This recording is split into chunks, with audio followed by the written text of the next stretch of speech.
Mnogi baštovani prave istu grešku. Čekaju da se bolest pojavi, pa tek onda reaguju.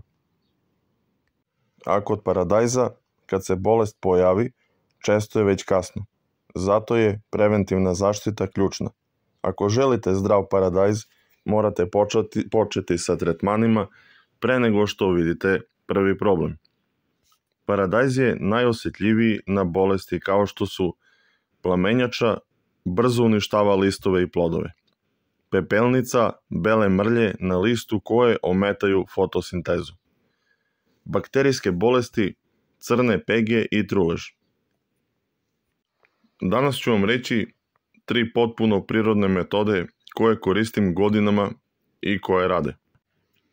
Prva metoda, soda bikarbona menja pH vrednost na površini lista, pa gljivice nemaju uslove da se razvijaju.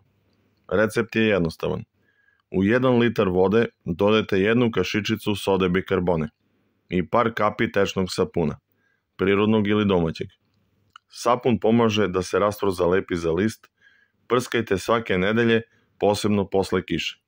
Druga metoda, čaj od koprive. Kopriva je pravo čudo prirode. Bogata je azotom, gvožđem, kalijumom i silicijumom. Jača biljku i čini je otpornijom na štetočine. Napravite ga tako što svežu koprivu iseckate i potopite u vodu. Ostavite 24 do 48 sati, nikako duže, da ne bi počela da fermentiše previše. Procedite i prskajte listove, ali i zalivajte oko korena. To hrani paradajz i štiti ga od lisnih vaši i crvenih paukova. Treća metoda, rastvor od mleka. Mleko je prirodni fungicid.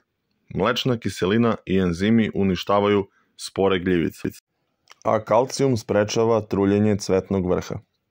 Pomešajte pola litra mleka i pola litra vode i prskajte listove. Najbolje koristiti sveže domaće mleko, ali može i kupovno. Sva 3 tretmana treba raditi u jutarnjim satima ili predveče, nikako po jakom suncu, jer tada može doći do ožegotina na listu. Ako padne kiša, tretman ponovite čim se list osuši. Uvek kombinujte mere zaštite. Nemojte koristiti samo jedan tretman celu sezonu, već ih menjajte. Paradajz zalivajte ujutru direktno u zemlju, nikako po listu. Vlažan list duže od nekoliko sati je idealno mesto za razvoj bolesti. Redovno uklanjajte donje listove biljke kada počnu da žute. To smanjuje vlagu i sprečava da bolest krene od tla. Ostavite dovoljno prostora između biljaka da vazduh cirkuliše. Gužva u zasadu znači više vlage i više bolesti. Zapamtite, prirodna zaštita nije samo čuvanje vašeg zdravlja, već i zdravlja zemlje i budućih useva.